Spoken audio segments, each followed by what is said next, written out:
टप टप टप घोड्यांच्या टापांचा हा आवाज ऐकला की चांदूर रेल्वेची ओळख डोळ्यासमोर उभी राहते. काळ बदलला, वाहनं बदलली, पण अमरावती जिल्ह्यातील चांदूर रेल्वेचा टांगा आजही त्याच दिमाखात धावतोय. मैं 1960 से टांगे चला हूँ। उस ज़माने में 5-6 टांगे थे। वो टांगे वाले मेरे साथ के तो सब चले गए बेचारे, मैं हूँ। और मैं मेरे पहले ज़माने में वो बच्चों के मेरे ज़माने में रिक्शे और भी ऑटो वगैरह नहीं थे, तो टांगों से बच्चे ले आया करते थे। आज वो बच्चे कोई अमेरिका, कोई इंग्लैंड, कोई इंजीनियर, कोई डॉक्टर है, मगर आज भी उनकी मोहब्बत कायम है। तो आज भी मेरे को मिलने अगर गांव में आ गए तो मेरे मिले बगैर नहीं जाते। यहाँ पे हमारे यहाँ आप देखो, तुम्हारे यहाँ जैसे बाहर गांव में टांगे ख़त्म हो गए, उनको इंटरेस्ट नहीं था।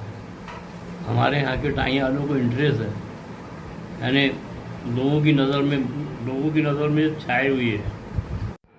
कधी शाळकरी मुलांना घेऊन, कधी रेल्वे स्टेशनवरचे प्रवासी, तर कधी बाहेरगावच्या पाहुण्यांना आपल्या पाठीवर घेऊन या टांग्यांनी चांदूर रेल्वेच्या कित्येक पिढ्यांचा प्रवास पाहिला आहे. ये मेरी चौथी पीढ़ी है। दादा भी चलाते थे, अब्बा भी चलाते थे, मैं भी चलाता हूँ, और मेरी औलाद भी अभी भी टांगे चला रही है। ये मोमेडियन है, गैर कौम नहीं है, मगर फिर भी मोहब्बत कायम है। हमारे गांव में भाईचारा बहुत है। चांदूर रेल्वे हे एक ठिकाण आहे, तालुक्याचं ठिकाण आहे आणि जवळपास इथे 30,000 लोकसंख्या आहेत.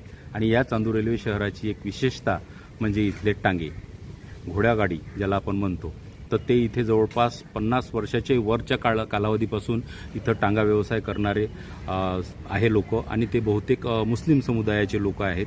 आणि हा त्यांचा पिढीजात व्यवसाय आहे.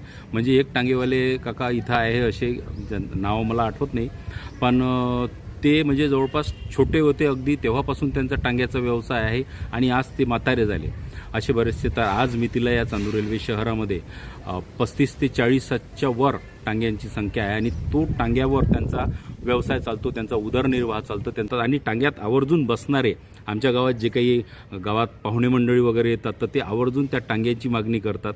ॲटो इथं फारशा प्रमाणात नाही आहे.